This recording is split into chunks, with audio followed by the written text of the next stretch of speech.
শীতের স্পেশাল দই ফুলকপি রেসিপি বানানোর জন্য ভিডিওটি শেষ পর্যন্ত দেখুন। দই ফুলকপি রেসিপি বানানোর জন্য প্লেটে মশলা সাজিয়ে নিয়েছি।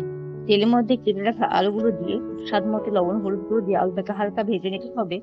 ওই তেলের মধ্যে কেটে রাখা ফুলকপি দিয়ে লবণ হলুদ দিয়ে ফুলকপিটাকে হালকা করে ভেজে নিতে হবে। 5 কোয়া শুকনো লঙ্কা, পেঁয়াজ কুচি, কাঁচা লঙ্কা দিয়ে হালকা নেড়ে চেড়ে দিয়ে আদা রসুন বাটা দিয়ে দেবো।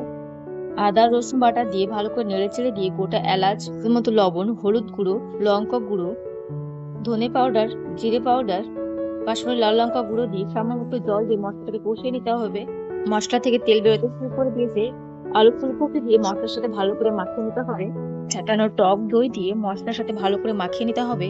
টক দই দেওয়ার পর বারে বারে নাড়াচাড়া করতে হবে, না হলে টক দইটা কেটে যেতে পারে। কষানোর জন্য ঢাকা দিয়ে দেবো। ঢাকনা উঠিয়ে আবারও নাড়াচাড়া করে ভালোভাবে সেদ্ধ হওয়ার জন্য আবারও ঢাকা দিয়ে দেবো। ঢাকনা উঠিয়ে আবারও নেড়ে চেড়ে নিতে হবে। দেখতেই পাচ্ছ মশলা থেকে তেল বেরোতে শুরু করে দিয়েছে। পরিমাণ মতন জল দিয়ে নেড়ে চেড়ে নিয়ে সেদ্ধ হওয়ার জন্য ঢাকা দিয়ে দেবো। ঢাকনা উঠিয়ে আলু ফুলকপি সেদ্ধ হয়ে গেছে। ধনে পাতা কুচি দিয়ে ভাজা গরম মশলা পাউডার দিয়ে দই ফুলকপি রেসিপিটিকে নামিয়ে নেব। শীতের সময় দই ফুলকপি রেসিপি ট্রাই করে দেখবেন। ভিডিওটি ভালো লাগলে লাইক, কমেন্ট অ্যান্ড সাবস্ক্রাইব করে পাশে থাকবেন।